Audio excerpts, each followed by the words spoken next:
আজি আমি এটা ডাঙৰ স্কিম এটা এনাউন্স কৰিছো মুখ্যমন্ত্ৰী জীৱন প্ৰেৰণা আঁচনি এই আঁচনিৰ অধীনত 1 জুনৰ পৰা আবেদনৰ প্ৰক্ৰিয়া আৰম্ভ হ'ব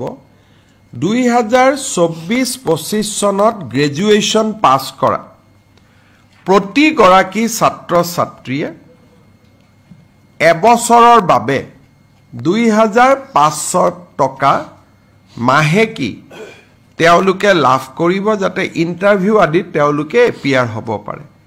মুখ্যমন্ত্ৰী জীৱন প্ৰেৰণা এই আঁচনিখন আজি কেবিনেটে অনুমোদন জনাইছে 1 তাৰিখৰ পৰা এই আঁচনিখনৰ আবেদনৰ প্ৰক্ৰিয়া আৰম্ভ হ'ব 1 জুনৰ পৰা আৰু এই আঁচনিখনৰ সুবিধা লবৰ কাৰণে গ্ৰেজুৱেট ষ্টুডেণ্টজন ব্যক্তিগত বিশ্ববিদ্যালয়ৰ ছাত্ৰ ছাত্ৰী হ'ব নোৱাৰিব অকল সৰকাৰী বা ৰাজহুৱা বিশ্ববিদ্যালয়ৰে ছাত্ৰ ছাত্ৰী হ'ব লাগিব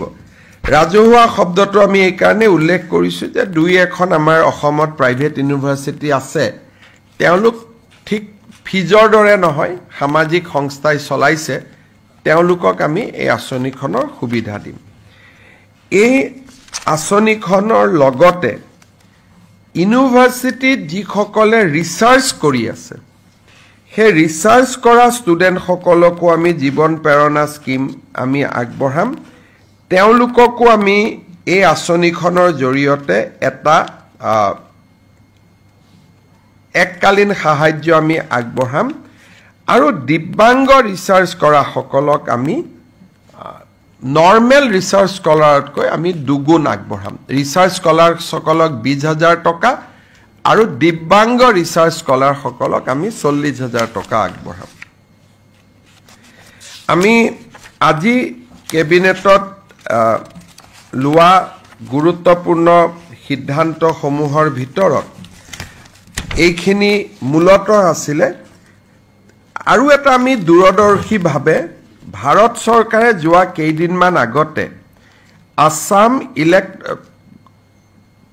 এটা ইলেক্ট্ৰনিক কম্পোনেন্ট ম্যানুফ্যাকচাৰিং স্কিম এটা ঘোষণা কৰিছে যৰ পৰা নেকি ক্যামেৰাৰ লাইট ক্যামেৰা ভিডিঅ'ৰ ক্যামেৰাৰ পাৰ্টস এইবিলাক ইলেক্ট্ৰনিক সামগ্ৰীবিলাক প্ৰস্তুত হ'ব to complement that scheme Bharat চৰকাৰে যেটো স্কিম লৈছে তাৰ লগত এডিশনাল ইনসেন্টিভ দি পেলাই আজি আমি আসাম ইলেক্ট্ৰনিক্স কম্পোনেন্ট ম্যানুফ্যাকচাৰিং